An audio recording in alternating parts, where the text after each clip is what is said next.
You must imagine the beginning not as silence but as collision, not as calm seas but as chaos. For before Poseidon was crowned as god of the oceans, he was not yet a sovereign but a prisoner of fate, a child of prophecy swallowed whole by his father. The story of Poseidon is not told in the polished tones of temples or the carved reliefs of marble. It is born in the darkness of Kronos, the devourer of his children, who feared the prophecy that one of his sons would overthrow him. The waves themselves remember this beginning, for they say the sea was restless, even in the womb of Rhea, trembling with the heartbeat of the child who would one day command them. Rhea, tired of watching her children consumed, tricked Kronos with stone and swaddling cloth, saving one son, Zeus, and hiding others in secrecy. But Poseidon was not so fortunate, for in some tellings Kronos devoured him, and in others Rhea smuggled him away to a flock of lambs, where shepherds whispered to the waves to keep his secret. Myth is not a straight line. It is a tide that flows in many directions. But in every telling, Poseidon's birth is marked by defiance, by survival against inevitability, and that is why the sea answers to him. Imagine the boy god growing not in palaces of Olympus but in the endless sound of water, his lullabies not sung by muses but by tides, his playgrounds not fields of gold but currents that never rest. He was not like Zeus, born to thunder, nor like Hades, wrapped in the silence of stone. Poseidon was baptized by motion, by depth, by the eternal shifting that makes the ocean both cradle and grave. This is what people forget. Poseidon's power was not inherited. It was learned in the pressure of survival, learned in the silence of being forgotten, learned in the tides that whispered promises to him when he was still a child of prophecy. When the war of the gods erupted, when the sky split with the clash of Titans and Olympians, Poseidon was no longer merely a survivor. He was a warrior, armed with a trident forged by the Cyclopes, a weapon not of fire or thunder but of motion, a force that could split seas and shake continents.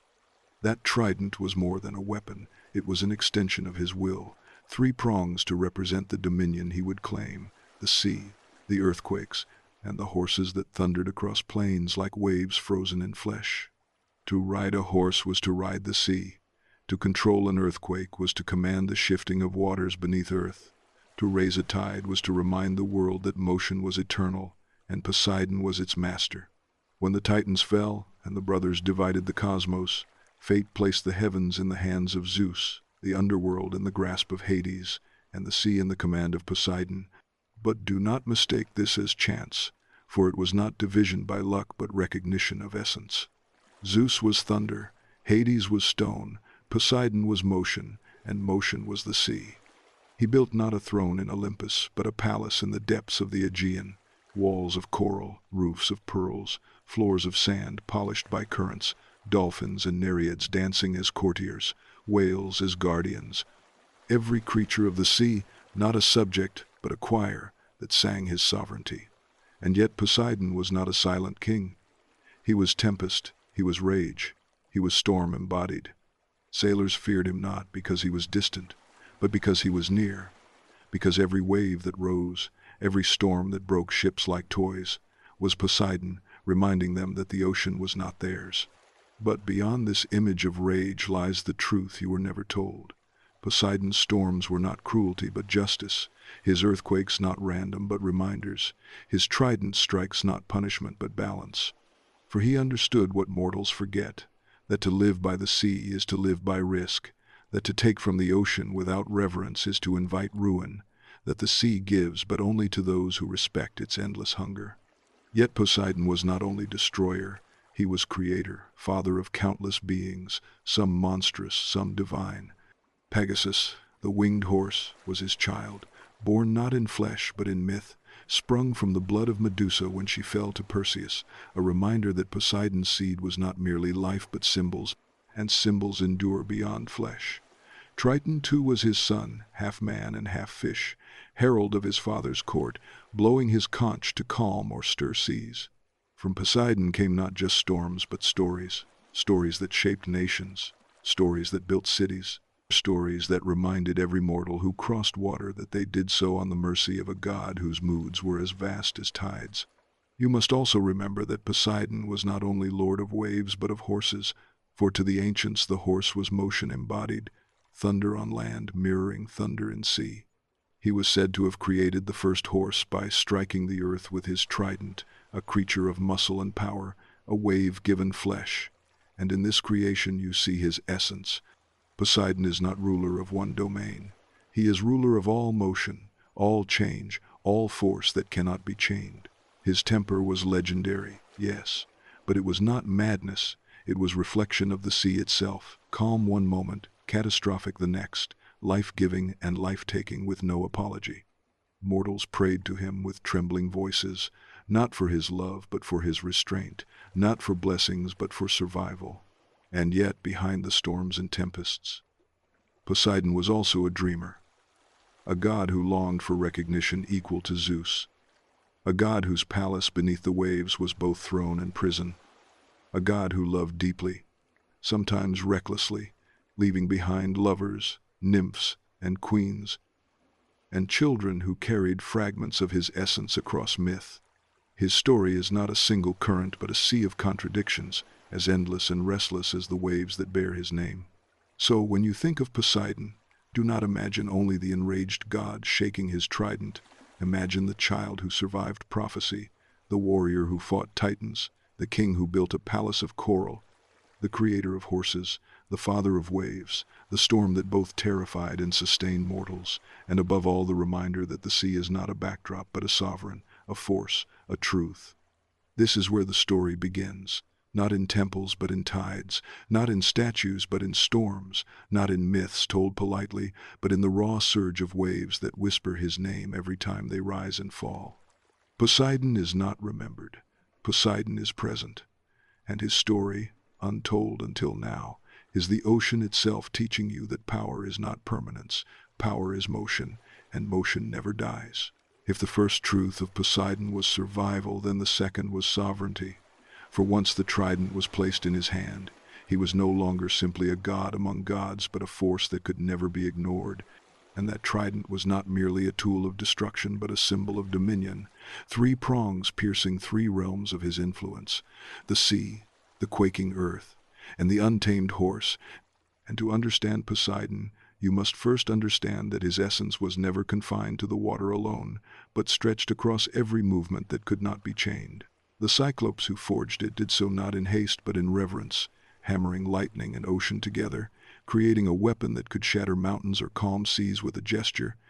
And when Poseidon gripped it for the first time, the sea itself bent in recognition, waves rising not in rage, but in allegiance, because the trident was not a command, but a covenant.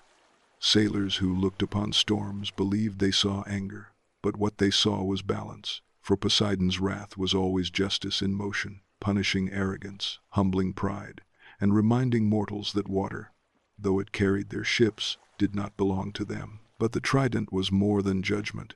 It was also creation, and through its strikes, Poseidon shaped new lands, raising islands from the seabed, shaking mountains into rivers, breaking earth so that springs might flow. With each motion he was not only destroyer but architect, proving again that power is not measured by the ability to end, but by the ability to create. Yet power never exists without envy, and though the division of realms placed Zeus above and Hades below, Poseidon often bristled beneath the shadow of thunder, for he knew the sky was no greater than the sea, and if lightning could strike with terror, so too could waves drown empires. There are tales of his rivalry with Athena, goddess of wisdom, for the city of Athens itself was once promised to him, and he struck the rock with his trident to produce a salt spring or a horse, while Athena offered the olive tree, and the people chose her gift. In this story, Poseidon is painted as defeated, but understand that loss does not diminish sovereignty, for even in defeat he created symbols that endured, and the horse became his eternal companion, thundering across plains as reminders of his essence. For the horse is not merely an animal in his story, it is the sea translated into muscle and breath, the ocean's wave crashing forward as hooves on soil, and in every gallop Poseidon was present. The trident itself became feared not only by mortals but by gods, for even Zeus understood that storms could sink ships carrying armies, earthquakes could topple walls built by kings, and horses could turn the tide of war. Poseidon's role in the Trojan War is often told in fragments. But look deeper, and you see his influence was never passive. For he aided the Greeks when their pride pleased him, then turned against them when their arrogance offended. And his presence in war was not allegiance but balance, a reminder that gods were not bound by human loyalty but by their own laws of justice. The sea does not belong to one city. The earthquake does not strike for one king, and Poseidon's trident was never for sale. It was sovereign to itself. The weight of the trident was not only in what it could destroy, but in what it represented. A god who could not be ignored, a realm that no one could conquer, and a force that reminded even Olympus that motion is eternal. In his palace beneath the Aegean, the trident rested not as a weapon to be hidden, but as a living flame of authority, its glow casting light across halls of coral and pearl, nereids dancing in its reflection, dolphins leaping in praise. And every creature of the ocean knew that as long as the trident stood, the sea would never kneel to any other power. Yet Poseidon's dominion was not without conflict, for with sovereignty came desire, and with desire came rivalry. He courted Amphitrite, the sea goddess, who at first fled his advances until persuaded by a dolphin to return, and when she became his queen, the ocean celebrated with storms of joy. But even in marriage, Poseidon's nature was restless, his passion scattered across nymphs, mortals, and goddesses, leaving behind children who carried fragments of his essence across myth. Some were heroes, others monsters, all proof that Poseidon's power could never be confined to palace walls. You must see the irony, that the god who ruled the restless sea was himself restless, never still, always shifting like the tides, never content to remain within limits, and this restlessness was not weakness but identity. The trident symbolized this truth, for its three prongs pointed in different directions yet were bound by one shaft, just as Poseidon's domains were vast yet united by his essence. Each strike of the trident was a reminder that no wall is permanent, no empire eternal, no arrogance immune. When Atlantis is spoken of, though lost in time and allegory, some whisper it was Poseidon who shaped it, raising it from waves, gifting its people knowledge and abundance, then watching as their hubris led to ruin. And when Atlantis sank, it was not merely punishment but inevitability, a reminder that civilizations too are waves, rising only to fall. The trident was not weapon alone, it was mirror, and in its reflection mortals saw not their strength but their fragility. To carry it was to carry the burden of balance, the responsibility of motion, the truth that to create is also to destroy. This is the weight of the trident, a weight Poseidon bore not with gentleness but with storms, for storms are honesty. Storms reveal the fragility of ships, the arrogance of kings, the futility of walls, and yet they also renew, clearing paths, reshaping coasts, birthing new lands. When you hear of Poseidon striking the earth, do not imagine cruelty, imagine law. Law older than Olympus, law written in waves and tremors, law that does not bend for mortals or gods. And when you hear of the trident, do not see only weapon, see covenant. Covenant between sea and motion, between destruction and creation, between survival and sovereignty. For Poseidon is not remembered for holding the trident, he is remembered for becoming it, for embodying its truth, for reminding the world that power is not permanence but motion, and motion never dies. To understand Poseidon fully, you must see him not as a solitary god, but as one constantly defined by conflict, for sovereignty is never quiet and power never rests in harmony. And Poseidon's story is woven not only with seashells and coral, but with rivalries as fierce as storms. His greatest contests were not only with mortals who dared to disrespect his waters, but with gods themselves. For the Olympians, though bound by blood, were bound also by jealousy, ambition, and the endless dance of proving supremacy. Poseidon's rivalry with Zeus was perhaps the most inevitable, for how could the god of the seas ever accept that thunder alone should rule? And how could Zeus ever tolerate a brother whose dominion could drown empires and shake mountains? They fought not merely with weapons but with symbols. Zeus with his lightning, Poseidon with his trident, sky against sea, fire against water. And though neither could claim absolute victory, their clashes reminded the world that storms were not accidents but arguments among gods. Sailors caught in tempests prayed not only for survival but for reconciliation, begging the brothers to calm their eternal quarrel. Yet Poseidon's pride was too vast to bow, and Zeus's arrogance too high to yield, and so the rivalry endured, mirrored in every thunderstorm that broke over the sea. But if Zeus was a rival of necessity, Athena was a rival of desire, and their contest over Athens became legend. Poseidon struck the earth with his trident, producing salt water, or in some tellings the first horse, a gift of power and speed, while Athena offered the olive tree, a symbol of peace and prosperity. The people chose the olive, and Athens was named for her. But do not mistake Poseidon's loss as weakness, for the salt spring and the horse were not discarded gifts, they were eternal symbols of his essence, and horses thundered across plains as waves in flesh, while salt reminded mortals of the ocean's claim on every shore. His rivalry with Athena was not only about gifts but about values, her wisdom against his motion, her permanence against his restlessness, and though she triumphed in Athens, Poseidon's influence stretched beyond cities, into every shore, every earthquake, every galloping horse. Mortals might prefer peace, but they could never escape motion, and Poseidon ruled motion. He also contended with Hera, queen of gods, whose jealousy burned as fiercely as her husband's thunder, and with Apollo, whose calm artistry contrasted with Poseidon's tempestuous force. The gods clashed not as children playing, but as titans vying for relevance, each battle shaping not just Olympus, but the mortal world. For when gods fought, it was humans who suffered storms, quakes, and famine. Poseidon's rivalries extended to mortals as well, kings who boasted they had conquered the sea, sailors who forgot their prayers, architects who built without reverence. One of his most famous contests was with Odysseus, the cunning king of Ithaca, who blinded his son Polyphemus, the Cyclops, and earned Poseidon's wrath. For years Odysseus wandered the seas, every storm a punishment, every delay a reminder that the ocean does not forgive easily.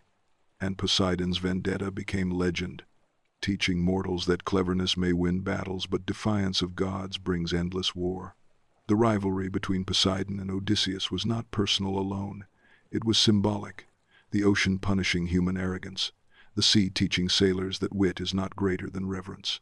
Yet Poseidon was not only destroyer, he was protector too, siding at times with Greeks, at others with Trojans, for his allegiance was not to nations but to balance. He punished hubris wherever he found it, rewarded respect when it was genuine, and in this he was not cruel but just. His rivalries also gave birth to monsters, for many of the creatures that terrified mortals were born of his line, his children by goddesses, nymphs, or mortals. The Minotaur, child of his vengeance when King Minos refused to sacrifice a bull, became a symbol of the god's ability to twist pride into punishment. Cyclops, Triton, giants of the sea, all were echoes of his restlessness, proof that Poseidon's power could not be contained in one form or one tale. Rivalry for Poseidon was not a game, it was identity, for motion itself is rivalry, tides against shore, storm against calm, wave against wave. To rival was to exist, to fight was to affirm, to contest was to be divine. And yet beneath all this conflict lay a deep desire not merely for dominance but for recognition. For Poseidon wanted not only to rule but to be remembered, not only to terrify but to inspire. His storms were both warnings and poems, his earthquakes both punishments and signatures, his horses both gifts and claims. To rival was to remind the world that motion endures, that seas are eternal, that no city, no king, no god could ever escape the reach of his trident. And so his story is not of peace but of struggle, not of calm but of storm, and in that storm we see his truth. Poseidon is not serenity but sovereignty, not stillness but survival, not compromise but eternal motion. And in every rivalry he declared again that the sea is not background but sovereign, not resource but force, not servant but master. When mortals think of Poseidon, they imagine storms breaking ships or earthquakes shattering walls, but they rarely picture his home, the palace beneath the waves, and yet this palace was as much a symbol of his dominion as the trident itself. For while Zeus ruled in the open skies and Hades reigned in hidden caverns of stone, Poseidon's court existed in a place both visible and invisible, beneath waters clear and yet impenetrable, a kingdom that mortals sailed above every day, without ever truly entering. The palace of Poseidon was said to be built of coral and pearl, its halls vast enough to hold whales, its roofs shimmering with light refracted by the surface above, its doors guarded by dolphins and hippocamps, half-horse and half-fish creatures who leapt between sea and legend. Within those halls Amphitrite sat as queen, her beauty calm as still seas, her temper steady where Poseidon's was storm, and beside her their children, among them Triton, herald of the deep, whose conch could still the seas or rouse them into fury. The palace was not silent but alive with music, the voices of nereids echoing like choirs, the songs of whales weaving through pillars of shell, the laughter of dolphins breaking like bells. And yet it was not frivolous joy but sacred celebration, the sea honoring its sovereign. In its throne room Poseidon sat upon a seat carved, not of marble but of rock, pulled from trenches, veined with minerals unknown to surface, a reminder that his authority was drawn from depths no mortal had ever seen. Around him gathered the creatures of the ocean, not as slaves but as subjects, bound not by chains but by reverence, for the sea is not ruled through tyranny but through recognition, and every eel, every shark, every jellyfish acknowledged him in silence, for he was their storm and their stillness, their wrath and their refuge. This palace was more than home. It was symbol, proof that the sea itself had structure, hierarchy, and sovereignty, that it was not chaos but kingdom. The palace also revealed another truth of Poseidon often forgotten, that he was not only storm but host, not only wrath but father, capable of generosity as vast as his tempests. He welcomed banquets with gods who dared to descend, feasts where ambrosia mingled with pearls, where music echoed through waters that carried it farther than any air could. He was also protector of sailors who honored him, guiding their ships with gentle currents, calming waves when prayers were sincere. Mortals feared his wrath but also sought his blessing, for to cross seas without his favor was madness, and his palace became a place of pilgrimage and myth, though no mortal could truly enter. Even heroes like Theseus and Jason were said to have felt his presence, not by walking his halls, but by surviving storms that might have swallowed them, and in that survival they recognized his unseen hospitality. The palace was also a place of judgment, where wrongs against the sea were weighed and punished. Poseidon's court was not passive, for crimes against his waters echoed into his throne, and he judged not with mercy but with balance. If a king polluted his shore, storms broke his fleet. If a sailor boasted of conquering waves, earthquakes shattered his port. But if fishermen offered thanks, if mortals built temples, if children threw wreaths into the tide, then blessings followed, safe voyages, bountiful catches, calm seas. This duality was the essence of his palace, wrath and generosity intertwined, fear and gratitude inseparable, reminding mortals that the sea is never one thing. Yet the palace was not only domain of justice, it was a place of creation. From its halls Poseidon sent forth children both wondrous and monstrous, beings who carried his essence into every myth. Pegasus, born of Medusa's blood but tied to Poseidon's union with her, flew as symbol of imagination, proof that from sea could rise flight itself. Triton carried the sound of waves in his conch. Giants and sea beasts roamed as extensions of his will, terrifying mortals and glorifying the sea's mystery. Even Atlantis, whispered as city raised by Poseidon, was said to be born from his palace, a gift to mortals who once honored him before hubris drowned them. But remember this, the palace beneath the waves was not hidden to punish mortals, but to humble them, for though they sailed above it daily, they never truly entered, a reminder that the sea would always keep its secrets, that its king was always close yet unreachable. Poseidon's palace was a mirror of himself, majestic yet dangerous, inviting yet untouchable, filled with beauty and shadow alike, for sovereignty is never gentle. And so when you think of Poseidon, do not imagine only storms tearing sails or earthquakes toppling walls. Imagine the palace where nereids sing, where dolphins dance, where Amphitrite rules with calm dignity, where Triton blows his conch, where creatures bow not in chains but in reverence. And imagine Poseidon upon his throne of trench rock, trident glowing like lightning within water, eyes as restless as tides, heart as vast as ocean. This is the palace beneath the waves, a kingdom mortals never conquered, a home no arrogance could ever enter, a truth shimmering below every horizon.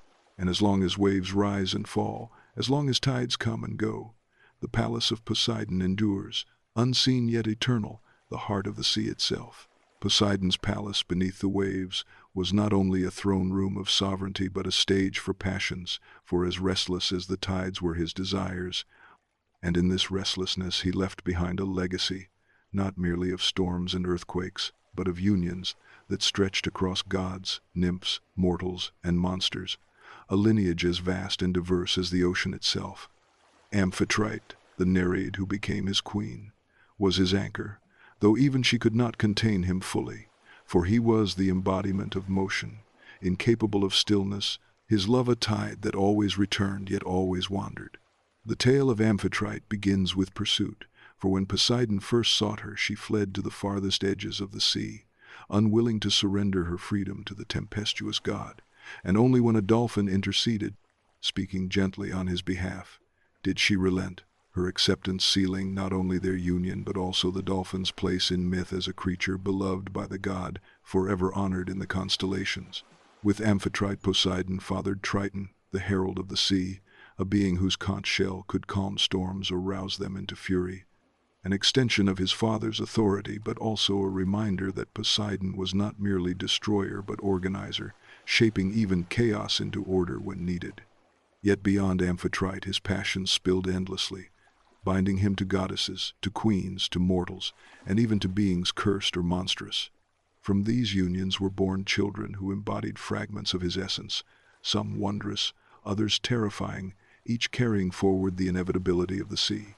With Medusa, once a beautiful maiden cursed by Athena, Poseidon fathered Pegasus, the winged horse, and Chrysaor, a giant with a golden blade, both born from her blood when Perseus severed her head, proving that Poseidon's seed birthed symbols as well as flesh.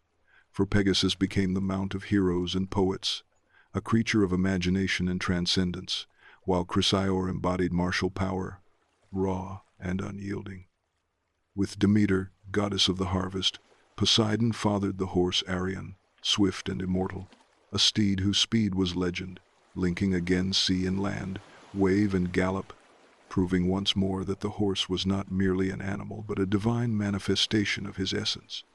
With mortals, too, he left his mark, fathering heroes such as Theseus, who would rise as king of Athens, slayer of the Minotaur, a man whose destiny echoed with Poseidon's restless power. Yet Poseidon's unions were not always celebrated, for his desires could be reckless, his passions overwhelming, his pursuit of Medusa within Athena's temple being one of the darkest stains upon his myth, a moment where divinity blurred into violence, where power ignored sanctity, leaving consequences that echoed for centuries. It is in this contradiction that Poseidon is most human, for gods embody not perfection but amplification, their flaws as immense as their powers, their mistakes as eternal as their gifts. Many of Poseidon's children were monstrous, sea beasts sent to punish kings or terrify nations. The sea serpent Cetus, sent against Andromeda, was his child. Giants such as Antaeus, who drew strength from the earth, claimed his blood. Even the Cyclops Polyphemus, blinded by Odysseus, was a son of Poseidon, his pain igniting the god's fury against the wandering king. These offspring remind us that Poseidon's essence was not simply beauty or majesty, but danger, unpredictability, inevitability. To be his child was to inherit not only his strength but his contradictions. His passions often brought him into conflict with other gods, for love was never quiet on Olympus, and every union carried consequences. With Aphrodite he fathered children who carried both beauty and the storm, blending seduction with power. With Gaia he fathered giants, embodiments of earth and sea combined. Each child was a ripple in history, a wave that struck empires, a storm that shaped legend. Yet his most enduring legacy was not in names but in the reminder that the sea touches all, that no lineage is untouched by water, that all mortals and gods alike are children of the tide in some way. Poseidon's restless heart reflected the sea itself, for love, like waves, could never remain still, and while Amphitrite ruled with grace, she too understood that sovereignty of the sea could not be bound to fidelity, for Poseidon was as eternal in his wandering as in his dominion. And yet, despite his passions and transgressions, Poseidon's children carried forward symbols that shaped human imagination. The horse as power, Pegasus as transcendence, Triton as herald, Cyclopes as builders and monsters, sea serpents as terrors, heroes as champions. His legacy was not tidy, not polite, but vast and stormy, like the sea itself. If Zeus fathered order and Hades ruled silence, Poseidon fathered contradiction, his children as diverse and restless as waves. In every horse's gallop, in every storm's roar, in every tale of heroes rising or monsters striking, there echoes the truth of Poseidon's lineage, a truth that mortals could neither escape nor fully understand. The sea was not one thing, it was all things, and so too was Poseidon's bloodline, eternal motion given flesh. The sea has always been both path and prison, both bridge and barrier, and because of this Poseidon has always been entangled in the wars of men. For no empire could rise without his waters, and no army could march far without his blessing or his wrath. When the Olympians divided the cosmos, Zeus claimed the skies, Hades claimed the underworld, and Poseidon claimed the sea. But claiming the sea was also claiming the fate of nations, for whoever sought conquest had to cross his realm, and his waves were judges no king could bribe. To understand Poseidon in the wars of men is to understand how divine pride and mortal ambition collide, for he was never a distant god but a participant, shaping battles not only with storms and quakes but with alliances, betrayals, and punishments. The Trojan War stands as the greatest stage of his intervention, for though the conflict began with the vanity of mortals and the schemes of other gods, Poseidon's presence was unavoidable, his trident felt in the crash of waves and the trembling of walls. Some tellings say he sided with the Greeks, for Agamemnon and his fleet prayed for safe passage, and he granted them winds, while others say he raged against them for their arrogance, sending storms to scatter their ships. His role was not simple allegiance but balance, for Poseidon was not a god of loyalty but of justice, punishing hubris where he found it, rewarding reverence where it was given. When the walls of Troy were first built, it was Poseidon who had helped construct them, alongside Apollo, forced into labor by Zeus as punishment. And when the king of Troy, Laomedon, refused to pay them for their toil, Poseidon sent a sea monster to ravage the coast, a reminder that betrayal of the sea is never forgotten. That monster was defeated by Heracles, but the memory of Poseidon's wrath lingered, and when the Trojan War came, it was as if old debts were being collected. On the battlefield, Poseidon's hand was felt in tremors beneath the earth, in floods that broke lines, in the sudden calm that let ships land, or the sudden storm that sank them. He appeared even in human form, rallying warriors, disguising himself as captains, proving that the sea is not always distant but sometimes walks among men. Yet the war that most defined his vengeance was not Troy, but the wandering of Odysseus. For when Odysseus blinded Polyphemus, Poseidon's son, the god's fury became endless. Every wave that dashed Odysseus' ships, every storm that pushed him from Ithaca, every delay that broke his heart, was Poseidon's hand punishing arrogance.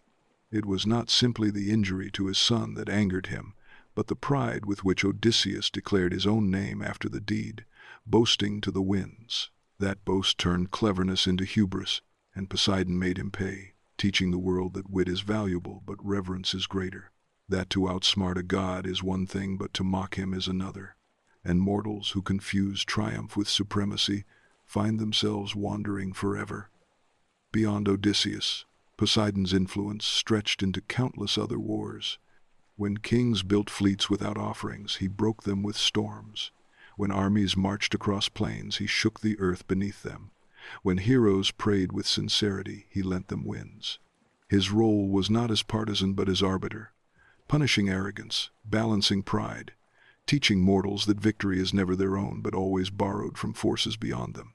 In this way, Poseidon was not only participant in wars but teacher through them, and though his lessons were cruel, they were honest. For the sea is honest in its brutality. Empires rose and fell on the permission of waves, and Poseidon granted or withdrew that permission without apology. Think of Xerxes' bridge across the Hellespont, destroyed by storms, rebuilt only when offerings were made. Think of the countless fleets lost to sudden gales, the countless cities toppled by quakes, and know that Poseidon was present, not as accident but as principle. He was the reminder that ambition cannot ignore the sea, that no matter how vast the army or rich the empire, the trident waits beneath the waves. Yet in all this, Poseidon was not chaos but law, for his wrath was never random. It was always tied to reverence or its absence, to balance or its violation.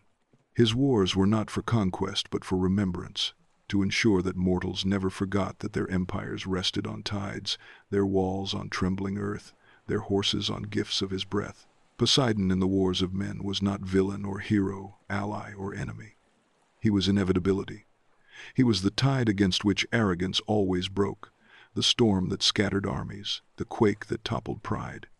He was justice written not in words but in waves.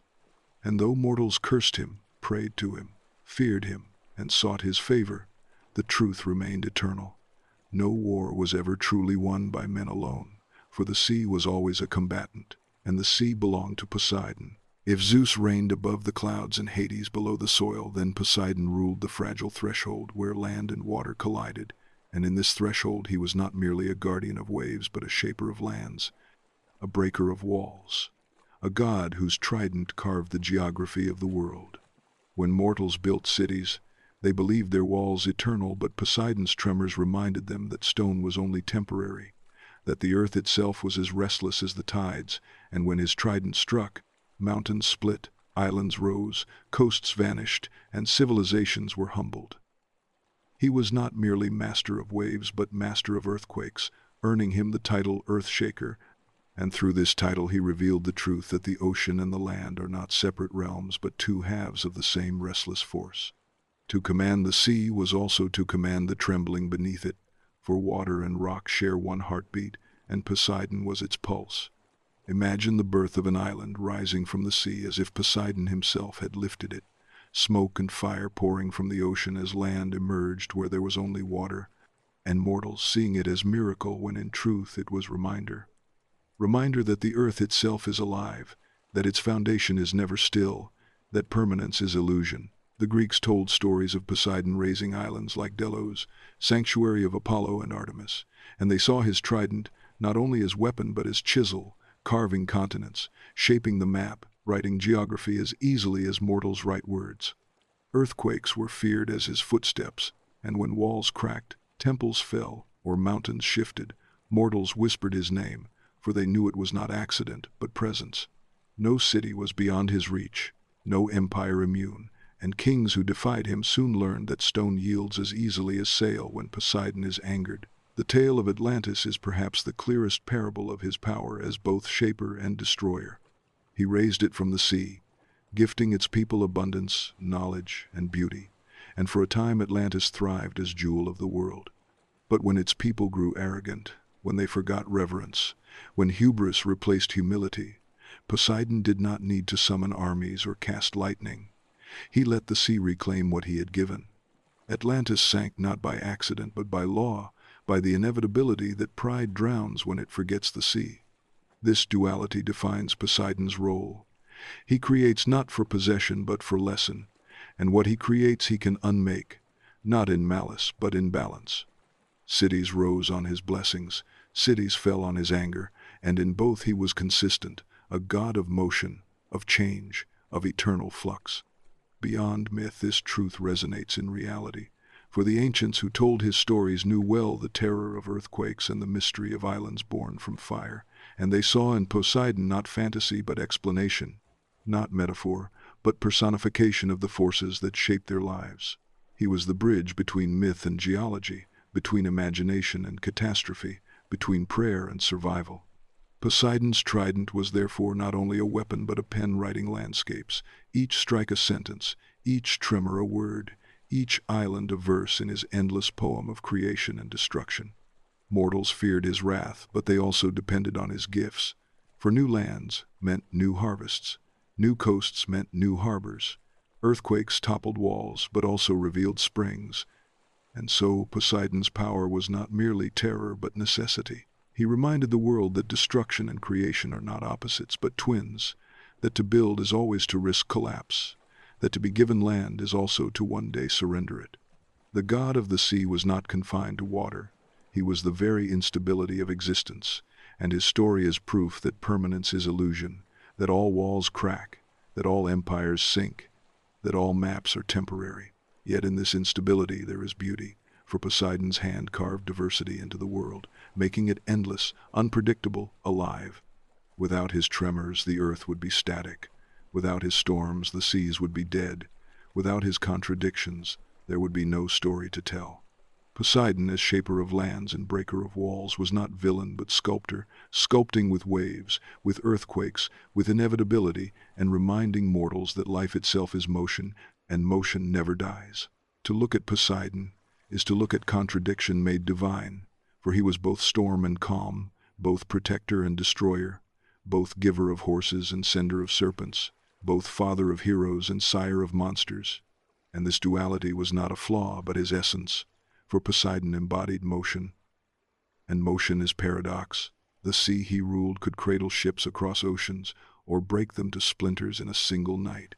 It could feed nations with fish, or starve them with storms. It could bless with rain or drown with floods. And all these contradictions were true at once, because motion has no allegiance except to itself. Mortals sought certainty from gods, but Poseidon offered only movement, and in this movement was both terror and truth. His palace beneath the waves reflected this paradox, for though it was filled with beauty, it was also unreachable, both near and beyond, a kingdom that mortals sailed above yet never entered, reminding them that the sea is both companion and stranger. Even his loves and children reflected this duality, Pegasus rising as a symbol of imagination, while the Minotaur embodied punishment, heroes bearing his blood alongside monsters that haunted mortals, all flowing from the same restless essence. The paradox of Poseidon is clearest when you consider his role as both earth-shaker and creator, for with one strike of his trident he could split mountains, collapse cities, raise islands, or birth springs, destruction and creation flowing from the same gesture, proving that opposites are not truly separate but facets of one truth. Motion does not ask whether it builds or destroys, it simply moves. And Poseidon, as embodiment of motion, revealed this to mortals again and again. Philosophers later would say that life itself is a tide, rising and falling, giving and taking, that permanence is illusion, that to live is to change. And though they wrote in reason what Poseidon lived in storm, both declared the same truth: motion never dies. Even his rivalries were paradoxical, for though he clashed with Zeus, Athena, and mortals like Odysseus, these rivalries gave rise to stories, to cities, to lessons, shaping cultures as much as battles, proving again that conflict is not only destruction but creation. His storms were feared, yet sailors told tales of surviving them, and those tales became part of identity, binding men to sea as much as fear. His earthquakes toppled temples, yet in rebuilding mortals created stronger structures, wiser prayers, humbler hearts. Every punishment contained a lesson, every gift carried a warning, every wave bore both threat and blessing. Poseidon was not a god of clear lines but of blurred boundaries, and in this blurring lay his power. Consider too his connection to horses, creatures of speed and strength, tied to land yet moving like waves. A paradox themselves, embodying both freedom and servitude, both beauty and danger, both tool and companion. By creating the horse, Poseidon revealed his own paradox, for he gave mortals a gift that was both blessing and burden, a creature that could carry them across empires or trample them into dust, proving again that nothing in motion is simple. To worship Poseidon was to accept this paradox, to honor both storm and calm, to fear and love the same God, to see that life is not either or but always both. Mortals prayed for safe passage yet offered sacrifices. Knowing storms might still come, they built temples to appease him, yet accepted that no temple could prevent an earthquake. They honored his gifts, yet feared his punishments, and, in this relationship, they mirrored life itself. For life, too, is motion, unpredictable, uncontrollable, paradoxical. The greatest truth Poseidon teaches is that certainty is illusion, that permanence is arrogance, that to live is to move, and to move is to accept paradox. His story is not one of harmony but of tension, not of perfection but of contradiction, and in this contradiction lies his divinity. Mortals who demanded clarity saw him as cruel, Mortals who accepted paradox saw him as truth, and in the end both were right, for he was storm and calm, giver and taker, protector and destroyer, and always, always in motion. To understand Poseidon is to confront the most ancient paradox of existence, for he was both storm and calm, protector and destroyer, lover and violator, father of heroes and sire of monsters, giver of gifts and sender of punishments. A god whose essence was not to be consistent, but to embody motion itself, and motion is contradiction incarnate. Mortals often demand clarity from their gods, desiring neat lines between good and evil, blessing and curse, peace and wrath, yet Poseidon offered no such illusions, for the sea does not divide itself into categories. The sea is always both cradle and grave, both nourishment and annihilation, and Poseidon, as lord of the sea, was the living embodiment of this truth. Consider the sailor pushing his fragile vessel into the Aegean, praying at dawn with offerings cast into waves, knowing that Poseidon might carry him safely to harbor or dash him into foam before sunset. That uncertainty was not cruelty but reality, for to entrust oneself to the sea was to entrust oneself to motion, and motion never promises consistency.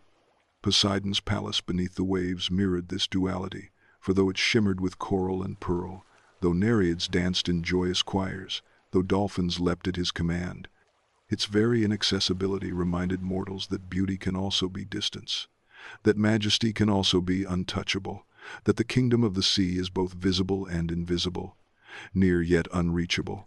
The paradox of Poseidon is also carved into his offspring, for from him were born Pegasus, a winged horse soaring into skies of imagination, and also Polyphemus, a cyclops whose brutality terrified sailors. From his unions emerged heroes like Theseus, champions of civilization, and also sea monsters like Cetus, sent to devastate coasts. His seed gave the world symbols of transcendence and terrors of annihilation, and in this paradox one finds the essence of motion, which does not choose between beauty and horror but produces both endlessly, without apology. The trident itself embodies paradox, three prongs pointing in different directions yet bound by one shaft, symbolizing that destruction and creation, storm and calm, quake and spring are all facets of one truth. Motion indivisible yet contradictory. When Poseidon struck the ground, he could split mountains, collapse temples, sink cities, yet he could also create springs of fresh water or raise islands from the depths. To the ancients this was bewildering, but to those who understood, it was revelation. Creation and destruction are not opposites but siblings, both born from the same gesture, both inevitable in the hand of motion. Consider, too, the horse, which Poseidon was said to have birthed by striking the earth. The horse is paradox embodied, a creature of beauty and terror, freedom and servitude, gentle grace and lethal power. To ride a horse was to taste liberation, yet also risk death, to command thunder on land while submitting to its untamed spirit. By giving mortals the horse, Poseidon gave them both gift and danger, for motion never arrives without cost. The philosophers who later reflected on change wrote that one never steps into the same river twice, for the river is always moving, and Poseidon's myth had already taught this in storm and tide long before philosophy found words for it. He was the god who reminded mortals that permanence is illusion, that stability is arrogance, that to live is to move, and to move is to accept paradox. His rivalries also revealed this duality. With Zeus he quarreled endlessly, storms erupting as sea challenged sky, and yet their rivalry produced balance, for without Zeus there would be no thunder to counter tide, and without Poseidon no wave to challenge lightning. With Athena he contested Athens, his gift rejected, yet from that rejection came symbols that endured, the olive tree of wisdom and the horse of motion, both shaping civilizations. Even his wrath against Odysseus revealed paradox, for though the punishment seemed endless cruelty, it also produced a tale of endurance, of wit sharpened against trial, of humanity defined not by ease but by struggle.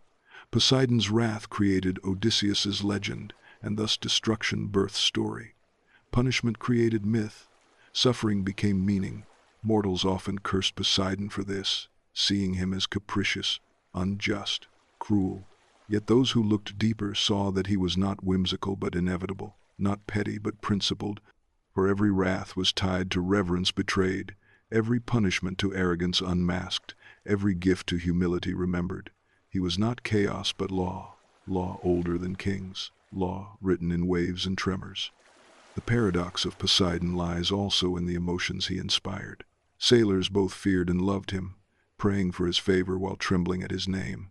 Farmers both blessed and cursed him, for earthquakes opened springs yet toppled walls. Lovers of horses honored him as creator yet trembled at their danger. Mortals could not place him neatly into love or hate, for he was both, and in that bothness lay truth. Even his personality reflected this tension, for he was tempestuous, quick to anger, restless, wandering, yet also deeply protective, generous, capable of blessing mortals with safe passage, bountiful catches, fertile horses. To pray to Poseidon was to embrace uncertainty, to admit that life itself is never fixed, that motion is eternal. This paradox was not flaw but power. For in embodying motion, Poseidon revealed to mortals the truth they resist most, that nothing remains the same, that change is law, that motion never dies. Imagine the wave itself, rising calm and glimmering, beautiful in dawn light, then crashing violently, drowning men and splintering ships, and then retreating, leaving silence. That wave is Poseidon, beauty and terror in one, cradle and grave at once, a force that cannot be simplified without losing its essence.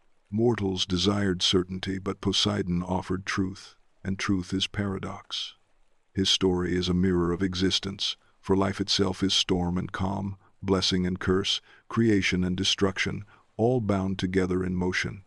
To worship Poseidon was to bow not to comfort but to reality, to accept that permanence is false, that security is temporary, that to live is to ride tides one cannot control. And perhaps this is why his myths endured, why sailors whispered his name with reverence, why philosophers glimpsed his truth in rivers and waves.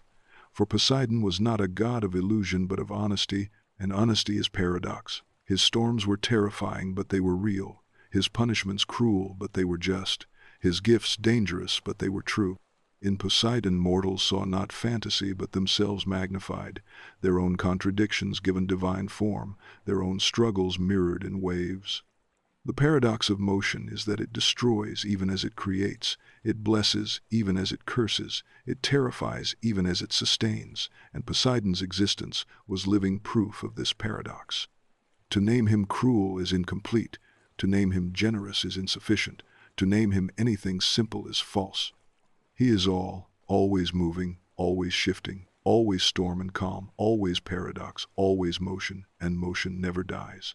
To speak of Poseidon is to speak of wrath and mercy in the same breath, for no god embodied the closeness of terror and blessing as he did, and mortals who lived by coasts knew this truth intimately, waking each morning to the sound of waves that might carry fishermen safely home, or might rise into storms that swallowed them without warning. Poseidon's nature was not cruelty but honesty, and that honesty revealed itself through the paradox of wrath and mercy, for to live by his waters was to understand that survival was never guaranteed, but always borrowed from forces larger than oneself. Imagine the fisherman casting his nets, whispering a prayer into dawn light, his livelihood dependent on Poseidon's mercy, the calm that allowed his fragile craft to float, and the bounty of fish that filled his nets. In such moments Poseidon was benefactor, sustainer, giver of life. Yet imagine the same fisherman weeks later, caught in a sudden gale, waves rising higher than cliffs, lightning tearing sky and sea, and the man crying to the same god for mercy, while his boat shattered into driftwood. In such moments Poseidon was wrath, merciless and indifferent, destroyer of life. The contradiction is not flaw but law, for the sea cannot give without also taking, cannot cradle without also crushing, cannot be one thing without being the other. Poseidon, as wrath and mercy, is not two gods but one, as inseparable as tide and shore. His myths illustrate this truth endlessly. To the Trojans he was both builder and punisher, raising walls with Apollo, yet later sending a monster to punish Laomedon's betrayal. To Odysseus he was both path and prison, granting waters to sail yet sending storms to delay, punishing arrogance but in doing so shaping a tale that would inspire for millennia. To Athens he was both giver and loser, striking earth with trident to offer salt spring or horse, yet losing to Athena's olive tree, proving that even in loss he created gifts that endured. Wrath and mercy in Poseidon are not accidents but deliberate, for he ruled balance, and balance requires both. His wrath was not mere anger but justice, punishing hubris, arrogance, irreverence. His mercy was not softness but fairness, rewarding reverence, humility, offerings. Mortals prayed to Poseidon with trembling voices because they understood this balance, because they knew their lives depended not on entitlement but on respect. His mercy could be vast. Sailors who sacrificed bulls upon shores found their journeys blessed with calm seas and steady winds.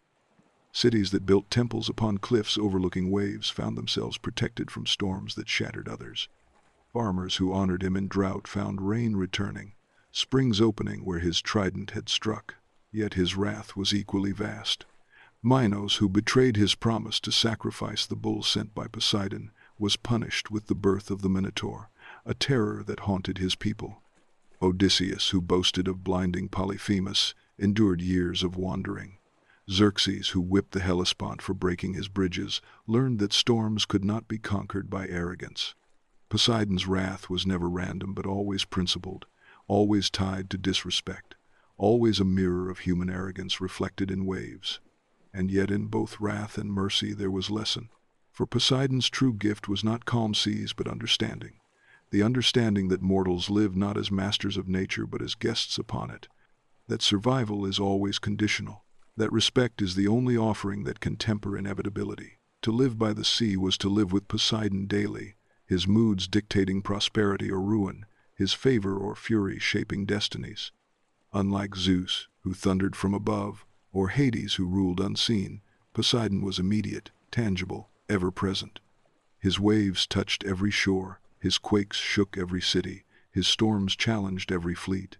Wrath and mercy were not distant myths but daily reality. The ancients saw this clearly. They knew that storms were not mere weather but arguments of gods, that earthquakes were not chance but footsteps of the earth-shaker, that horses galloping across plains were echoes of waves in motion. Poseidon's paradox was written into their lives as truth, not metaphor. To call upon his mercy was to accept his wrath. To honor his gifts was to acknowledge his punishments.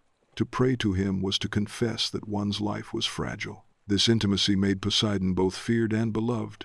For though his wrath was terrible, his mercy was real. And in that duality mortals saw the fullness of divinity, not a god who simplified the world, but a god who reflected it honestly. His mercy was not weakness but strength, for it showed that even a storm could be calmed, even a quake could be stayed, even an ocean could cradle ships like children. His wrath was not cruelty but necessity, for it reminded mortals that arrogance cannot stand, that hubris drowns, that balance always returns. Poseidon's story as wrath and mercy is thus not about opposites but about completeness, about showing mortals that life is never one thing but always many, never secure but always shifting, never permanent but always in motion. And in that motion is both destruction and blessing, wrath and mercy, storm and calm, always both, always Poseidon.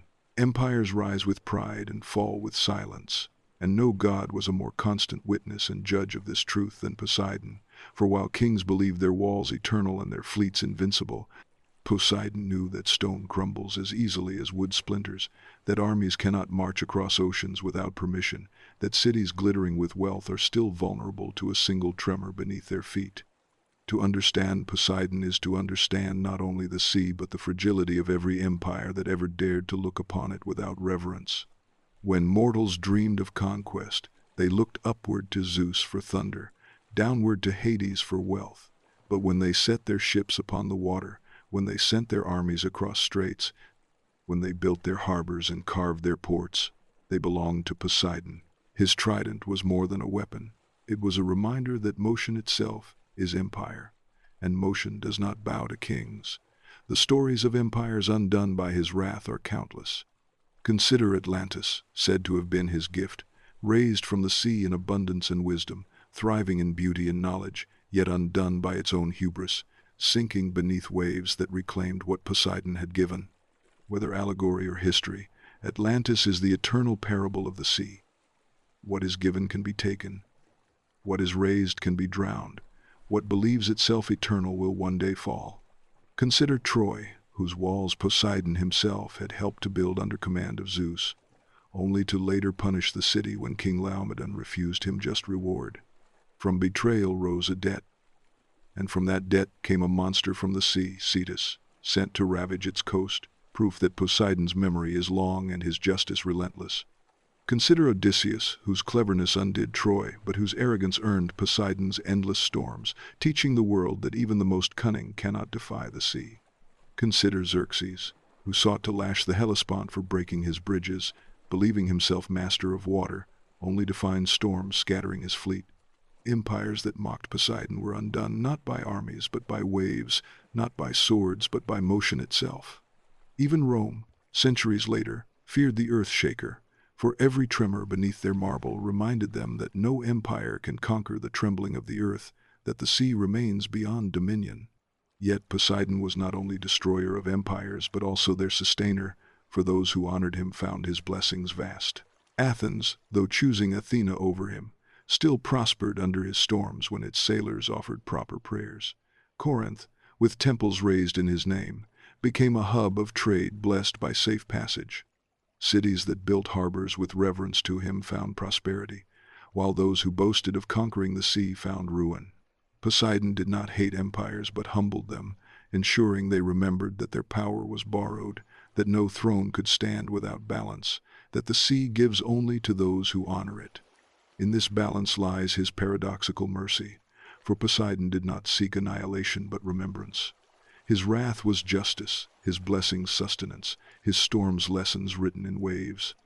He reminded mortals again and again that empire is fragile, that conquest is temporary, that permanence is illusion. The fragility of empires is not only political but existential, for Poseidon revealed that all human endeavors rest upon shifting foundations, that the earth itself is alive, that seas themselves are restless. His earthquakes toppled temples to show that no stone is beyond motion. His floods erased cities to show that no wall is beyond tide. His storms scattered fleets to show that no ambition is beyond humility. And yet in every fall there was lesson, for rebuilt cities carried humility, rebuilt fleets carried reverence, rebuilt temples carried offerings. Poseidon's destruction was never final but always cyclical, a rhythm of motion teaching mortals that fall and rise are inseparable, that destruction creates renewal, that collapse creates meaning. His relationship with empires thus mirrors his essence: paradox, motion, contradiction. He blesses and curses, creates and destroys, sustains and drowns, and in this cycle mortals learn their greatest truths. For empire is fragile, but fragility is not weakness. Fragility is lesson. Fragility is reminder that nothing is eternal except motion. Poseidon was not enemy of empires but mirror, reflecting back to them their arrogance, their limits, their mortality. His trident was not only punishment but truth, truth that kings ignore at their peril, truth that sailors whisper in every prayer, truth that historians forget when writing of marble and conquest. Empires fall not only to armies but to waves, not only to betrayals but to tremors, not only to politics but to gods. And in every fall Poseidon is present, whispering through collapse that motion never dies, that permanence is false, that only those who honor balance endure. To understand Poseidon is to understand that no empire is eternal, that fragility is law, that motion is sovereign. His story is not only myth but memory, not only parable but prophecy, for as long as waves strike shores, as long as earth trembles, as long as horses gallop across plains, Poseidon's trident will remind mortals that they are guests upon shifting ground, that empires are castles of sand, and that the sea waits patiently, eternal and sovereign. To speak of Poseidon is to descend into depths where light does not reach, where silence reigns yet life teems unseen. For his power was not only in storms visible to mortals but in the hidden abysses of the ocean, places deeper than mountains are tall, realms untouched by human eye yet ruled by his trident. These depths were his true throne, more eternal than coral palaces, more terrifying than any earthquake, for they represented the unknowable, the unfathomable, the eternal mystery of motion. Mortals who gazed upon calm seas at sunset believed they understood the ocean, yet beneath those placid waters stretched trenches that could swallow cities, creatures beyond imagination, silence heavier than stone. To worship Poseidon was to acknowledge not only the waves above, but the darkness below, the truth that life exists beyond sight, that the greatest powers are unseen. In these depths Poseidon was not wrath or mercy but eternity, not storm or calm but silence, not contradiction but wholeness. Here his paradox is resolved, for motion itself, though restless on the surface, found stillness in the abyss, not because it ceased, but because it continued in ways mortals could not perceive. This abyss is the truest metaphor for Poseidon, for he was always more than mortals saw, more than myths told, more than prayers requested. His rivalries, his offspring, his storms, his blessings, his punishments were but ripples upon the surface of his being. The true Poseidon was depth itself, unreachable, unmeasurable, eternal. Consider how philosophers later spoke of the infinite, of truths beyond comprehension, of realities beyond perception.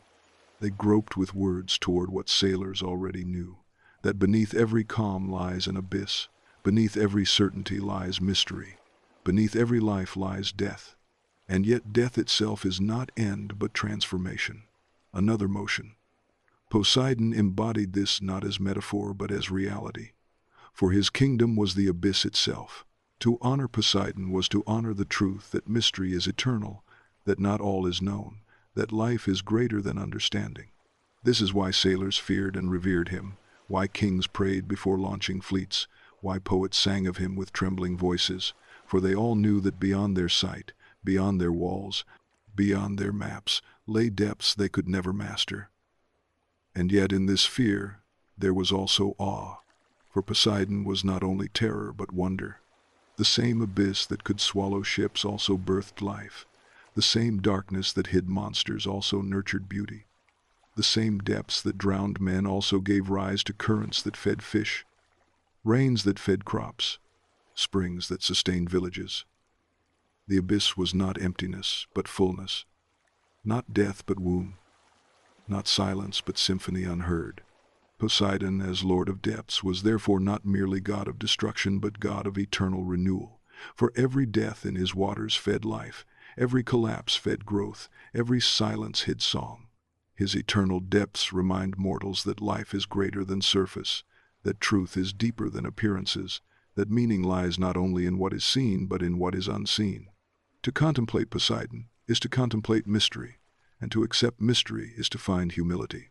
Mortals who believed themselves masters of sea or land were undone, but mortals who accepted mystery found wisdom, for they saw that survival is not control but harmony, not conquest but reverence, not certainty but humility.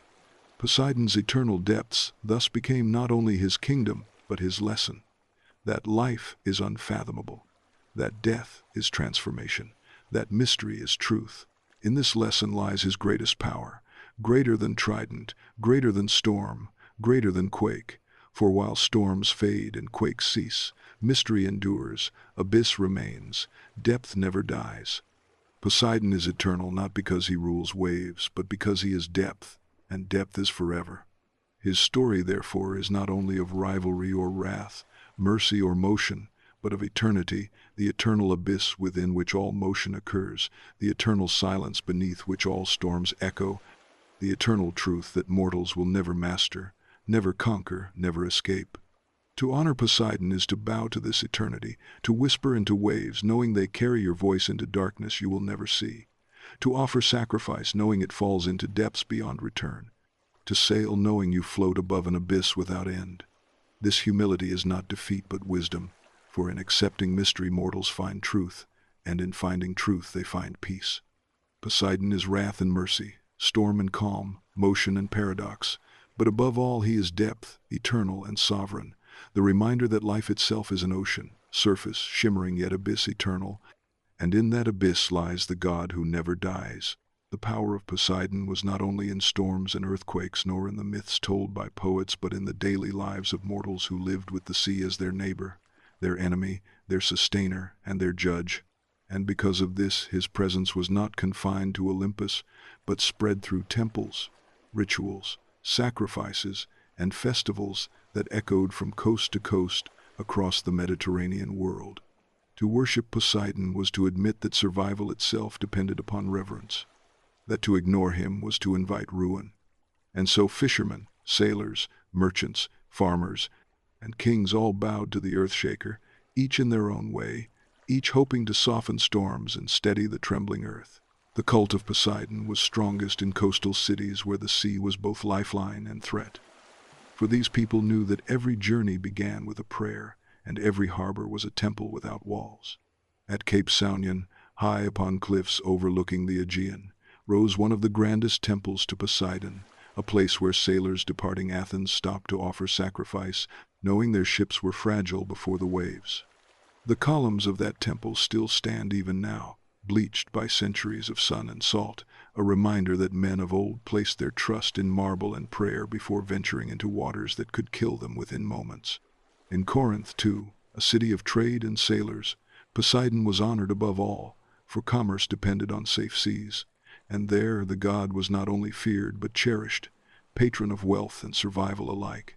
In Sparta, he was invoked as protector of horses, his role as creator of the horse woven into rituals of warriors who saw in him not only sea but speed, not only quake but gallop, a force of motion linking land and water. Throughout the Greek world and beyond, shrines and altars to Poseidon appeared not only in great temples but on beaches, headlands, and harbors. For to worship him one did not always need marble, only humility. Sailors poured libations of wine into the sea, sacrificed bulls upon the shore, cast wreaths upon the tide, their prayers humble and desperate, for they knew the sea did not bargain but remembered, and every offering was insurance against wrath. Festivals, too, reflected his paradoxical nature, times when his mercy was celebrated and his wrath appeased. The Isthmian Games, second only to the Olympics, were held in his honor at Corinth, competitions of speed and strength that mirrored his gifts of horses and waves, and here athletes ran and wrestled and raced as offerings to the god, embodying motion itself in flesh. To watch the games was to see mortals imitate divinity, to see Poseidon's essence in human form, to honor not with words alone but with bodies in motion. His worship crossed boundaries, for even those who chose Athena or Apollo for patronage did not dare neglect the earthshaker, knowing that while wisdom and light brought progress, storms and quakes could erase progress in a single day. This is why Poseidon was both loved and feared, a god never taken lightly, a god who demanded reverence not out of vanity but because his domain was life itself. His temples were often built near water, facing seas as if to confront them, as if to stand between mortal and abyss, as if to declare that men and gods could meet at the edge of eternity. Priests of Poseidon were not only keepers of ritual but mediators between man and tide, men who read omens in waves, who declared whether journeys were blessed or cursed, who calmed the fears of sailors about to entrust their lives to boats fragile as leaves.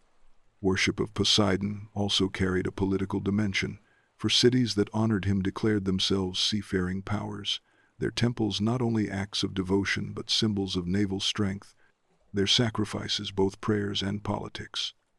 To invoke Poseidon was to claim dominion over motion, to align with the god who could humble empires, to signal both reverence and ambition. Even beyond Greece, his cult spread, for wherever the sea touched, Poseidon's presence followed. In Italy, his power merged with that of Neptune. In distant lands, sailors carried his name, and everywhere waves reached, so too did prayers. His universality reflected the universality of the sea, for though languages and cultures differed, all mortals feared storms, all mortals depended on tides, all mortals prayed for safe passage, and so Poseidon became more than a Greek god, he became archetype, symbol, eternal law. To worship him was not only to fear him but to recognize truth, to accept that motion is sovereign, that seas are master, that earth is never still. His rituals, therefore, were acts of humility, reminders that humans are guests upon shifting ground and fragile waters. Even kings bowed to him, for no throne could control a quake, no army could stop a storm, no empire could outlast a tide. To see the scope of his worship is to see the scope of his truth, for Poseidon's temples were not isolated but interconnected, part of a vast web of reverence stretching across coasts and islands, uniting mortals in shared awe and shared fear. His worship was the glue of humility that bound societies together against the unpredictable, the acknowledgement that survival depends not only on strength but on respect. And though centuries have passed and temples have crumbled, the truth of his worship endures, for even now men stand upon shores in silence, staring at waves with awe, knowing instinctively that what lies before them is not only water but power. The worship of Poseidon was therefore never mere ritual but existential truth, a relationship between mortal and motion, between fragility and eternity. His cult was not superstition but survival, his temples not only architecture but philosophy carved in stone. And so, when we remember the worship of Poseidon, we do not remember only marble and sacrifice, but the deeper truth that mortals once knew and must know again, that life itself is motion, that reverence is survival, that to honor the sea is to honor truth. And with this recognition we are prepared to continue further, to follow Poseidon beyond the boundaries of Greece, beyond the Aegean, into the wider world, where oceans connect continents, where myths transform into archetypes, where the earth-shaker becomes more than god of one people but symbol for all humanity, eternal as tide, sovereign as depth, unending as motion itself. To imagine Poseidon as merely a god of Greece is to misunderstand the very nature of the sea, for seas are not borders but bridges, not barriers but roads, and wherever waves reach the essence of Poseidon followed, his name changing, his rituals transforming, but his truth remaining eternal. The Greeks may have first sung his hymns and raised his temples on headlands overlooking the Aegean, but the essence of the earth-shaker traveled with every ship, with every sailor, with every whisper into foam, until Poseidon was no longer bound to one culture, but became archetype of the sea itself, universal and eternal. The Romans knew him as Neptune, carrying over his powers almost unchanged, still lord of sea, still giver of horses, still wielder of trident, but they adorned him with their own grandeur, carving statues that gleamed with imperial marble, raising temples that matched their ambitions. To Rome he was not only a god of survival but a god of empire, for Rome's power depended on its navy, its control of Mediterranean waters, Mare Nostrum, our sea, and in every Roman harbor, Neptune was honored, his image carved upon coins, his festivals celebrated with spectacle, his name invoked in campaigns. The Roman Neptune was Poseidon wearing imperial robes, his essence the same, his worship expanded. But even beyond Greece and Rome, the essence of Poseidon appears in countless forms, for though names change, the sea remains constant, and mortals everywhere have always feared and revered it. In Mesopotamia, long before Homer, there was Enki, lord of the deep, god of wisdom and waters, protector of humanity, his domain overlapping with Poseidon's essence. In the Canaanite myths there was Yam, the chaotic sea, opponent of order, feared and respected. In Norse sagas came Aegir, lord of the ocean, whose halls beneath the waves hosted feasts for gods, yet whose anger sank ships. In Polynesian myth, Kanaloa ruled vast Pacific waters, honored in voyages across endless horizons. Each culture carved its own image, yet all echoed the same truth. The sea is sovereign, unpredictable, eternal, and always personified as divine. Poseidon's universality lies in this truth, that wherever mortals looked upon waters stretching beyond sight, they felt small, fragile, humbled, and from that humility came worship, whether to Poseidon, Neptune, Enki, Yam, Aegir, Kanaloa, or countless others. The sea makes theologians of all, philosophers of every sailor, poets of every fisherman. What distinguishes the Greek Poseidon is not uniqueness, but articulation, his myths capturing in vivid form what all peoples knew, that the sea is both cradle and grave, both pathway and prison, both blessing and curse. To say Poseidon expanded across seas is to say truth expanded, carried by ships that traded goods but also stories, by sailors who prayed with names but also with silence, by conquerors who sought to master waters yet bowed before them in storms. In Egypt too the sea was known, and though their Nile gods held primacy, they acknowledged waters beyond their river. Chaos embodied in none, primordial ocean. Even in distant India stories of Varuna, keeper of cosmic order and waters, mirror Poseidon's dual role as sustainer and punisher. Poseidon's universality is thus not accidental, but inevitable, for he represents not Greek invention, but human recognition. The recognition that water sustains yet drowns, that land trembles, that motion defines existence. And so his worship beyond Greece was not translation but continuity, a line unbroken through cultures, each speaking the same truth in different tongues. Yet his expansion was not only mythic but practical. Greek sailors carried his name wherever they sailed, carving altars upon distant islands, whispering hymns upon foreign shores. Roman legions carried Neptune into conquered lands, blending him with local gods, ensuring that no harbor lacked his presence. Mariners from Phoenicia, Carthage, and beyond invoked their own sea gods, yet all gestures mirrored the same humility, for the sea itself demanded it. Even now Poseidon endures beyond antiquity, for his image still decorates fountains in cities far from coasts, his name still graces ships, his trident still symbolizes naval power in modern nations.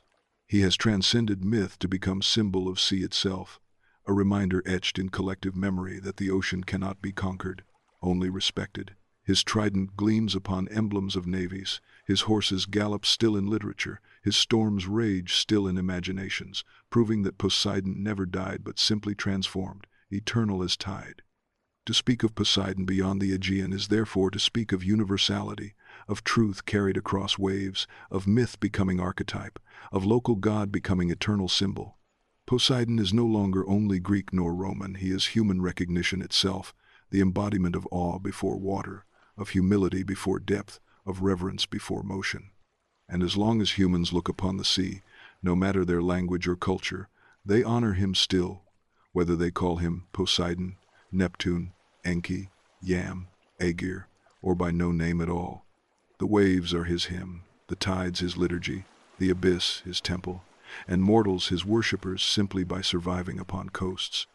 Beyond the Aegean his story continues, expanding not into geography alone, but into philosophy, into psychology, into the very way humans conceive motion and change.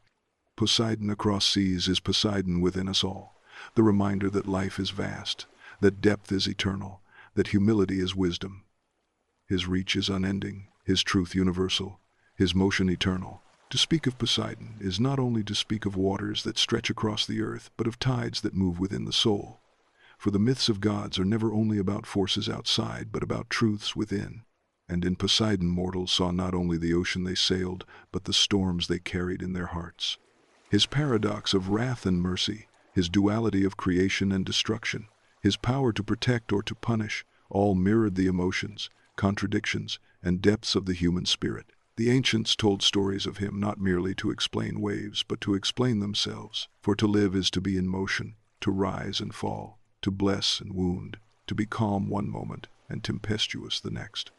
Poseidon was not only lord of seas, but metaphor of self, embodiment of passions and fears that churn endlessly within. Consider the sailor trembling before a storm, his prayers desperate, his hope fragile, his courage tested, and recognize that storm is no different from the storms of grief, rage, or despair that strike within hearts.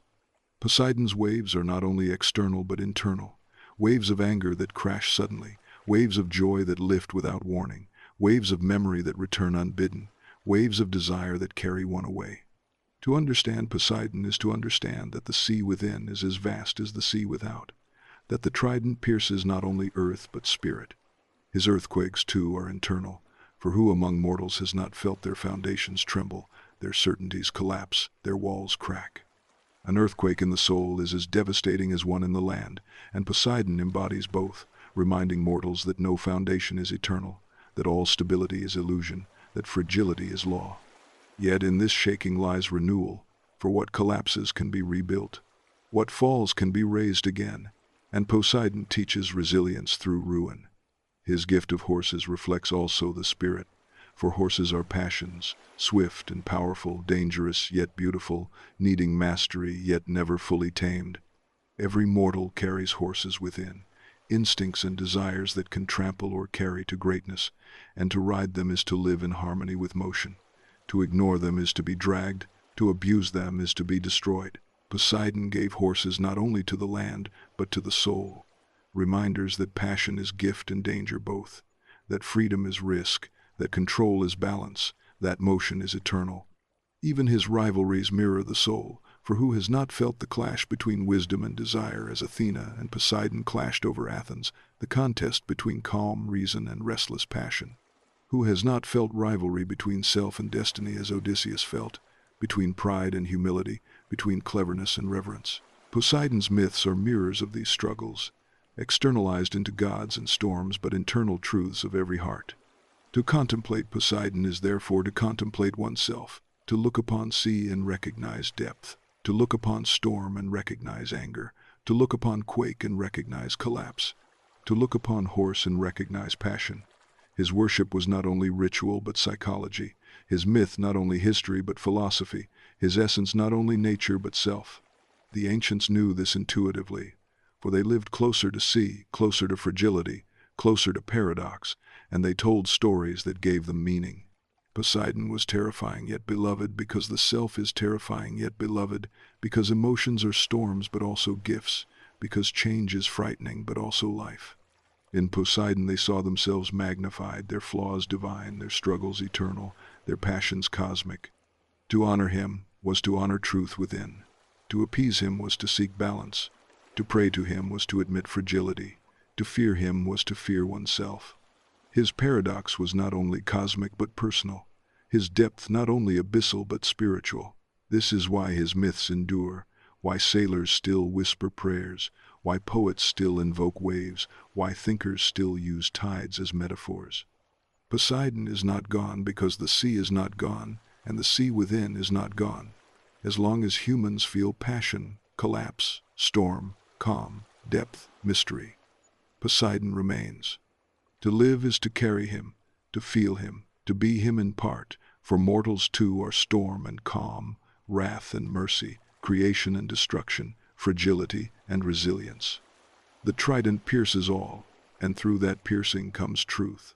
Poseidon within the soul is eternal, for the soul itself is sea, and sea is eternal. To speak of Poseidon as mere myth is to strip him of his truest power, for myths are not cages of story but mirrors of meaning, and the Earthshaker was above all a teacher, a god whose storms and quakes, whose wrath and mercy, whose gifts and punishments carried lessons for mortals who dared to listen. These lessons were not gentle, for the sea does not speak in whispers but in waves, and Poseidon taught not through kindness but through inevitability. Yet those who survived his trials, those who endured his punishments, those who humbled themselves before his paradox, found wisdom deeper than any olive tree or thunderbolt could offer. The first lesson of Poseidon is that fragility is law. Empires fall, ships sink, walls collapse, and mortals must accept this truth not with despair but with humility. To believe in permanence is to live in arrogance. To accept fragility is to live in wisdom. Poseidon's earthquakes reminded mortals that no stone is beyond motion. His storms reminded them that no fleet is beyond wave. His myths reminded them that no hero is beyond hubris. The second lesson of Poseidon is that resilience is power. Fragility may be law, but collapse is not end. Cities toppled by quake are rebuilt stronger. Ships lost to storm teach better craft. Lives broken by grief discovered deeper meaning. Poseidon's wrath does not annihilate without remainder. It clears for renewal. It destroys to rebuild. It shakes so that mortals learn to stand. The third lesson is reverence, for Poseidon punished arrogance above all. Odysseus suffered not for blinding Polyphemus but for boasting. Minos suffered not for receiving the bull but for betraying his promise. Laomedon suffered not for building walls but for refusing just payment. Poseidon's justice was consistent. Disrespect invites ruin. Reverence invites blessing. His worshippers understood this, for every libation poured, every bull sacrificed, every temple raised was act of humility, act of recognition that mortals are guests upon shifting ground. The fourth lesson is paradox itself, that life is not one thing but many, not peace or storm but both, not creation or destruction but both, not mercy or wrath but both. Poseidon embodies this paradox, and to worship him is to accept that opposites coexist, that contradictions are truth, that motion is not neat but eternal. The fifth lesson is mystery, for Poseidon's abyss reminds mortals that not all is known, not all is seen, not all is explained. Beneath calm seas lie trenches deeper than imagination. Beneath myths lie truths beyond comprehension. Beneath life lies death, and beyond death lies transformation. To live wisely is to accept mystery, to bow to depth, to recognize that knowledge is fragment, that truth is ocean. Poseidon's lessons echo still, not as ancient superstitions, but as eternal wisdom. When modern men face storms of life, they echo Odysseus, wandering until humility is learned. When empires collapse, they echo Atlantis, drowned by hubris. When passions surge, they echo horses, gifts both dangerous and divine. Poseidon teaches not with words but with motion, not with promises but with waves. To learn from him is to live resiliently, humbly, paradoxically, deeply. Imagine standing upon a shore as storm gathers, waves rising, winds screaming, sky breaking. And in that chaos feel not only fear but recognition that this is life itself, that storms come and pass, that waves rise and fall, that collapse and renewal are one. Imagine feeling quake beneath feet, walls trembling, foundations splitting, and in that terror realize truth that stability is illusion, that fragility is law, yet also that survival is possible, that rebuilding is strength, that collapse is not end. Imagine riding a horse, its muscles surging, its spirit wild, its power immense, and in that ride feel paradox, gift and danger, freedom and risk, beauty and fear. Imagine casting eyes upon sea at sunset, calm and endless, and in that calm feel mercy, feel blessing, feel gratitude. These are Poseidon's lessons, etched not in books but in waves, not in temples but in tides, not in scrolls but in storms. To ignore them is arrogance, to accept them is wisdom. The earth-shaker remains teacher still, for though temples crumble and myths fade, waves strike shores still, quakes shake ground still, horses gallop still, depths remain still, and in all these motions Poseidon speaks. His voice is thunder of surf, his hand is trembling of earth, his lesson is fragility, resilience, reverence, paradox, mystery. To live is to hear him, to honor him, to learn from him. This is the true worship of Poseidon, not marble or sacrifice but humility, not ritual or games but wisdom. To carry his lessons is to live prepared, for storms will come, quakes will strike, passions will surge, depths will call, and those who remember Poseidon will endure. This is why his myth endures, why his trident gleams still, why his name is whispered still, because he is not only god of sea but teacher of soul, and his lessons are eternal as tide. To understand Poseidon is to understand that the ocean is not merely geography, not merely a body of water upon a map, but eternity itself, alive, sovereign, unbroken, and infinite, a realm beyond conquest and beyond comprehension. For while mountains may erode, while forests may burn, while empires may crumble, the sea remains, moving ceaselessly, endlessly, bound by no throne but its own. Poseidon is not simply lord of seas, but the personification of this eternity, the reminder that oceans existed before men and will exist long after their monuments are dust. His myths are not therefore simply tales of divine wrath or mortal arrogance, but reflections of cosmic truth, that water is life, that life is motion, that motion is eternal. To look upon the ocean is to look upon Poseidon, to see his eyes in the endless horizon, to hear his voice in the crash of surf, to feel his hand in the pull of tide. The ancients understood this with a clarity modern arrogance often forgets, for they lived close to coasts, close to fragility, close to storms, and they knew that survival was never conquest but harmony, never control but reverence. They prayed to Poseidon because they knew they could not master sea, and in that humility found wisdom. But the lesson of Poseidon extends beyond coasts, beyond sailors, beyond empires, for his essence is not only salt water but all water, and water is everywhere, flowing through rivers, falling in rain, surging in blood. Poseidon is therefore not only ocean but cycle, not only tide but pulse, the eternal motion that sustains existence. Consider the hydrological cycle, rain falling upon mountains, rivers carrying it to sea, waves rising into sky, clouds forming, rain returning again. The ancients may not have spoken in such terms, but they understood instinctively, for in every drought they prayed, in every storm they feared, in every spring they rejoiced. Poseidon was the cycle embodied, the eternal motion of water transforming yet never dying, always moving, always returning, always sovereign. This is why he is eternal, for as long as water flows, Poseidon remains. His eternity is not abstraction but reality, not myth but law, not belief but existence. The eternal ocean also reflects eternity of mystery, for even now depths remain unexplored, trenches unseen, life unknown. The abyss is library still unread, temple still unentered, kingdom still sovereign, and Poseidon sits upon its throne, unseen yet present, eternal yet immediate. Mortals who send machines into trenches glimpse fragments, yet never totality, for the ocean hides more than it reveals, and in that hiding lies eternity. Poseidon is the keeper of secrets, the reminder that not all is known, that truth is deeper than perception, that eternity is mystery. His eternity is also paradox, for though seas change shape, carving coasts, swallowing land, creating islands, they are still the same sea, ancient as time, young as dawn. Poseidon is thus both ancient and new, wrathful and merciful, eternal and immediate, paradox without end. The eternal ocean is mirror of eternal soul, for within mortals too lies depth unseen, mystery unexplored, eternity unfathomed. To look upon sea is to look within, to see that eternity is not only without but within, that Poseidon rules not only waters but hearts, not only tides but breaths. His eternity is thus personal, intimate, constant, not myth outside but truth inside. To live with this recognition is to live humbly, reverently, resiliently, knowing that one is fragment of tide, droplet of sea, echo of eternity.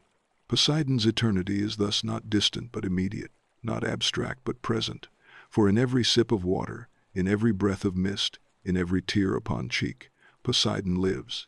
His ocean is eternal because life is eternal motion, eternal change, eternal cycle. Mortals may resist this, building walls, writing laws, carving maps, but Poseidon's tide always returns, washing away illusions, reminding that eternity cannot be caged. This is the legacy of Poseidon as eternal ocean, the reminder that no matter how far mortals advance, how high empires rise, how deep science probes, the sea remains mystery, the tide remains sovereign, eternity remains Poseidon. To honor him is to honor this truth, to see ocean not as obstacle but as teacher, not as danger but as law, not as myth but as eternity. The eternal ocean roars still, whispers still, teaches still, and Poseidon, eternal and sovereign, endures. The story of Poseidon is not only the story of gods but of heroes, for wherever mortals dared to rise beyond their limits, wherever they set sail into peril or fought monsters that defied reason, Poseidon's hand was present, guiding, punishing, or shaping their fate. To understand the depth of his influence is to see that no hero's tale in the Greek world stands alone, for behind every triumph or tragedy lies the restless tide of the earth-shaker. Among the greatest was Theseus, son of Poseidon in many tellings, whose destiny was not carved by mortal lineage alone, but by the pulse of the sea itself. When he descended into the labyrinth to face the Minotaur, it was not only the courage of a man, but the essence of a god within him that gave him strength. And though Athena's wisdom guided his steps with Ariadne's thread, it was Poseidon's blood that gave him the power to slay the beast. Theseus embodied both paradox and resilience, and in his story one sees Poseidon's lesson, that heroes are born not from stillness but from motion, from chaos confronted and endured. Another child of Poseidon was Triton, not hero in the mortal sense, but herald of the sea, a figure whose conch could command waves, whose presence signaled sovereignty of water. Triton's role in myth reminds us that Poseidon's legacy was not only wrath but also order, that his children carried not only storms but structure, that even chaos can be harmonized when commanded by divine will. Perseus, too, felt Poseidon's influence, for though Zeus fathered him, it was Poseidon's union with Medusa that birthed Pegasus, the winged horse that carried Perseus to triumph. In this story, Poseidon appears not directly but through legacy. his paradox woven into events. For from violation and curse arose beauty and transcendence. From blood sprang flight, from ruin came symbol of imagination. Poseidon's hand thus reminds us that even in darkness there is potential, that even in violence there can emerge vision, that motion always transforms. Heroes also opposed him, and in their struggles Poseidon's might was revealed. Odysseus stands as the clearest, his journey not only tale of cunning but of humility forced by divine wrath. By blinding Polyphemus, son of Poseidon, Odysseus earned storms that delayed him a decade, and though Athena favored him, Poseidon's anger proved that wit without reverence is arrogance. Odysseus's endurance, his longing for home, his growth into humility, are Poseidon's gift disguised as punishment, for without storm there is no story, without exile no wisdom, without trial no triumph. Jason, too, felt the sea's judgment when he led the Argonauts in quest for the Golden Fleece, their ship Argo tossed by waves, their prayers constant, their survival a negotiation with Poseidon's will. Every oar stroke was a hymn, every harbor a blessing, every storm a reminder that their quest was not theirs alone but part of divine motion. Heroes were tested not in palaces but in seas, for Poseidon was ultimate examiner, his waves demanding courage, his storms demanding faith, his quakes demanding resilience. Even Heracles, son of Zeus, faced trials tied to Poseidon, from slaying sea monsters to wrestling sons of earth and sea, for Heracles' labors revealed that no strength is complete without respect for motion. Poseidon was not absent even in stories where his name is not central, for wherever challenge arose, the sea was near, and wherever the sea was near, Poseidon was sovereign. The lesson of heroes under Poseidon's gaze is that greatness is not achieved without struggle, that divinity tests before it blesses, that motion is the crucible of character. Heroes do not emerge from stillness but from storm, not from ease but from exile, not from calm but from quake, and Poseidon ensures this law is never broken. His presence in their tales is reminder that to be great is to endure motion, to rise and fall and rise again, to bow to depth and yet to sail upon it, to embrace paradox as identity. In this way, every hero of Greece carries Poseidon's mark, whether through blood or storm, through gift or punishment, through blessing or wrath. He is the unseen teacher, the tide that shapes destinies, the abyss that tests courage, the motion that creates legend. Without Poseidon, heroes are stories of ease, but with him they are stories of struggle, and struggle is what makes them eternal. Heroes of the tide thus remind mortals that greatness is not absence of storm but survival within it, not avoidance of quake but resilience after it, not ignorance of depth but reverence for it. Poseidon creates heroes not by granting triumph but by demanding it, not by easing paths but by storming them, not by calming seas but by stirring them. And in this way, every hero's story echoes his essence, proving that Poseidon's true gift is not safe passage, but transformation, not calm journey, but meaningful one. The might of Poseidon was not confined to crashing waves and trembling earth, nor even to the myths told by poets and priests in temples along the Aegean. His presence reached deeper into the veins of culture, shaping philosophy, art, literature, and imagination, embedding himself into the very way mortals think of motion, change, and fragility. To study the echoes of Poseidon is to see that he was not simply worshipped in ritual but lived in thought, that his trident carved not only coastlines but minds, that his storms raged not only upon seas but upon imagination. From the earliest poets his name resounded, Homer invoking him as master of waves, describing his wrath against Odysseus, his role in wars, his storms that defined destinies. To read the Iliad and the Odyssey is to see Poseidon standing beside heroes and against them, not as background but as actor, not as metaphor but as force. Hesiod too spoke of him, tracing his lineage, his children, his paradoxical unions. Later tragedians placed him in prologues and choruses, his voice thundering in plays where mortals confronted hubris. In these stories, Poseidon was not distant but immediate, shaping stage as he shaped shore, reminding audiences that their lives too were fragile before motion. Art bore his image ceaselessly, statues carved with tridents gleaming, mosaics depicting him drawn by hippocamps, vases painted with his contests against Athena or his embrace of Amphitrite.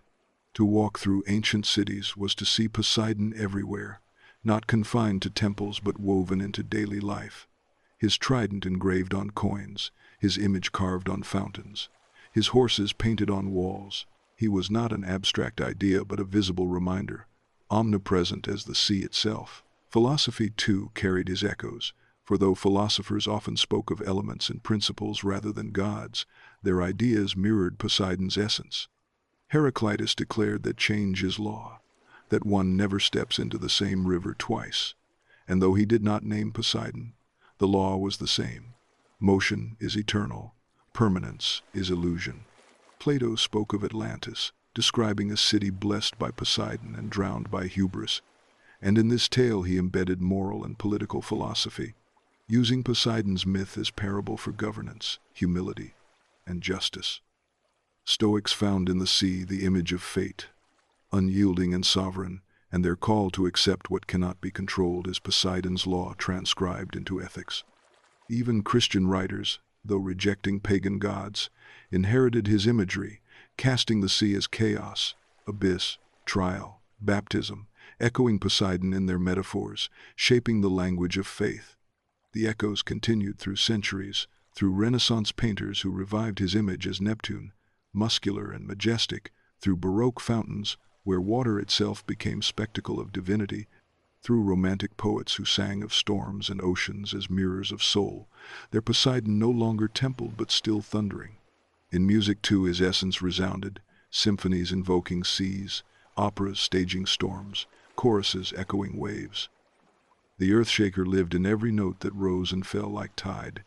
Even science carries his shadow, for when men first mapped tectonics, when they named plates that shifted Earth, when they traced origins of earthquakes and tsunamis, they did so with language inherited from myth, still calling seas Poseidonian, still whispering his name in discoveries.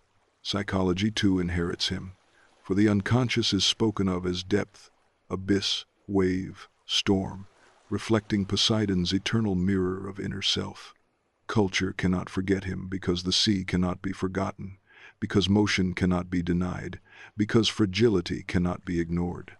Poseidon echoes still in every painting of wave, in every novel of storm, in every film of sea monster, in every metaphor of tide. His image survives because his truth survives, because myth is not cage of superstition but vessel of meaning. The earthshaker shakes not only ground but memory, his trident striking minds as once it struck earth, his abyss opening imaginations as once it opened trenches. His echoes are eternal because they are universal, because all men live by seas within and without, because all men know fragility and mystery, because all men feel storms and calms. Poseidon in culture is Poseidon in soul, and his legacy is not artifact but living tide. As long as mortals sing of waves, paint of seas, write of storms, tremble at quakes, ride horses across plains, dream of Atlantis, or fear the abyss, Poseidon's echo remains. It is not distant echo but constant roar, the roar of tide eternal, the roar of motion everlasting, the roar of truth undeniable. The image of Poseidon is incomplete without the trident, for that three-pronged weapon is not simply a tool of violence nor a badge of office, but the very symbol of his essence, the embodiment of paradox, the carving of truth into form. Each prong of the trident represents a law of existence, and mortals who contemplated its gleam knew intuitively that it was more than ornament. The first prong is motion, the eternal truth that nothing is still, that seas rise and fall, that land trembles, that passions surge, that empires collapse, that life itself is tide. The second prong is fragility, the eternal truth that nothing lasts forever, that walls crack, that ships sink, that bodies age, that certainties collapse, that all that is built is temporary.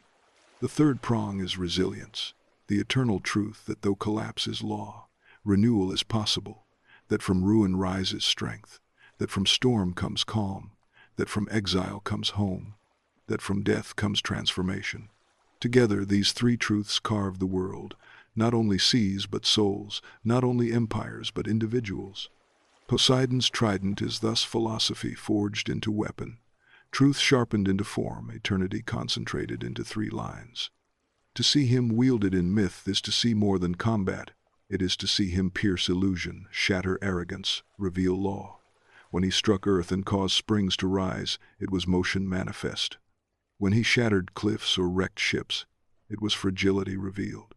When he calmed storms or raised horses, it was resilience bestowed. Every gesture of trident was lesson, every strike a sermon, every gleam a truth. This is why the trident endured as symbol even beyond myth, appearing on coins, banners, emblems, not only as mark of sea power but as whisper of eternal law. Modern navies still claim it, yet unknowingly they hold philosophy in their hands. They brand themselves with truth older than empire. They display Poseidon's lesson upon their ships. The trident is not past but present, not myth but mirror. In it mortals see themselves, for every life is pierced by its three prongs, motion carrying them, fragility humbling them, resilience redeeming them. The trident is life itself, sharp and sovereign, eternal and unavoidable. Poseidon is therefore not distant figure but constant presence, his trident always near, his truths always at work. The trident also represents balance, for three prongs are stable, a tripod that does not topple. Motion without resilience is despair, fragility without resilience is annihilation. Resilience without fragility is arrogance. Only in balance does life endure, only in balance does Poseidon's truth shine. The trident reminds mortals that strength is not denial of fragility but acceptance of it, that courage is not absence of fear but mastery of it, that wisdom is not certainty but humility. To meditate upon trident is to meditate upon existence, to see that what one fears is also what one needs, that what one suffers is also what one learns, that what one loses is also what one transforms. The trident, therefore, is not only weapon but teacher, not only emblem but scripture, not only symbol but truth. In its three prongs lies eternity, in its gleam lies mystery, in its strike lies revelation.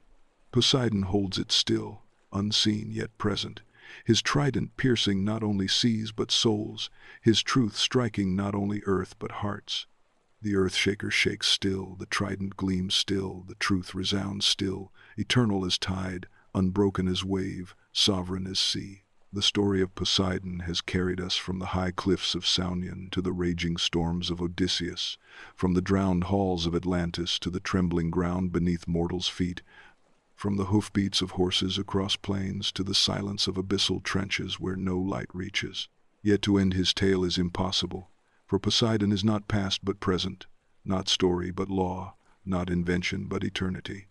Still, we must gather threads, we must return to the abyss where it all began, to contemplate what it means not simply to hear of him but to live with him, not simply to imagine him as god of myth, but to recognize him as truth of existence.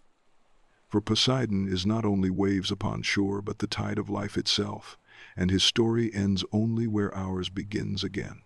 To understand the earth shaker is to stand at the edge of sea at twilight, to watch horizon blur into sky, to hear surf crash endlessly, to feel spray upon skin, to know fragility and eternity at once. It is to admit that all structures are fragile, all lives temporary, all certainties illusions. It is to bow not in despair but in reverence, to recognize that fragility is gift, for without it there is no urgency, no meaning, no love. Poseidon teaches through destruction that creation is precious, through wrath that mercy is real, through storms that calm is blessing. His truth is paradox, and to embrace him is to embrace paradox, to live not in denial but in awe. Mortals may ask why gods punish, why seas rage, why earth quakes, and in their questions reveal their yearning for control. But Poseidon answers not with words but with motion, reminding that life is not control but flow, not certainty but tide, not permanence but change. To walk with Poseidon is to live with humility, to sail knowing storms will come, to build knowing quakes will strike, to love knowing loss will arrive, to breathe knowing death will follow. Yet, it is also to trust renewal, to believe resilience, to honor resilience, to know that from collapse comes rising, from loss comes memory, from death comes transformation. This is why Poseidon endures, why his trident gleams still, why his myth echoes still, because he is not only a god of Greeks but law of being. The abyss is his temple, but so is every shore, every raindrop, every tear, every tide. When mortals gaze upon sea and feel small, they feel Poseidon. When they ride storms of grief and emerge stronger, they live Poseidon. When they rebuild after ruin, they honor Poseidon. When they tremble yet endure, they become Poseidon. His essence is within all, for all our motion, all our fragility, all our resilience. This is why his worship was universal, why his myth transcended cultures, why his trident remains symbol. For Poseidon is not fantasy but mirror, not invention but revelation. And so as we return to the abyss, let us not see darkness but depth, not end but beginning, not silence but eternity. The abyss is reminder that mystery is not absence but fullness, that what we cannot see is not void but vastness. To stare into it is to accept that not all is known, that life is larger than comprehension, that humility is wisdom. Poseidon waits there, not as tyrant but as teacher, not as monster but as mirror, not as stranger but as self. His trident pierces illusions, his waves cleanse arrogance, his horses remind passion, his earthquakes remind fragility, his calm reminds mercy, his abyss reminds mystery. Together they form scripture older than books, truer than doctrines, eternal as tide. And so his story does not end. It continues in every breath, every tide, every collapse, every rise. To tell of him is to tell of life. To worship him is to live wisely. To forget him is to live arrogantly. The earth-shaker endures because motion endures. The sea lord reigns because sea reigns. Poseidon lives because truth lives. And as you listen now, as you let his waves echo in your mind, perhaps you too feel the tide within, restless, eternal, unbroken. Perhaps you too know that you are fragment of sea, droplet of tide, echo of abyss. Perhaps you too recognize that your storms are Poseidon's storms, your passions his horses, your collapses his quakes, your resilience his calm. If you do, then you carry him with you, not as myth, but as truth, not as God outside, but as essence within. This is the return to abyss, not descent into darkness but ascent into eternity, not end of story but beginning of wisdom, not farewell but recognition. Poseidon's story is yours, and your story is sea, and sea is eternal. So walk with humility, sail with reverence, build with resilience, love with awareness, breathe with gratitude. For the tide rises still, the tide falls still, the tide is eternal, and Poseidon endures.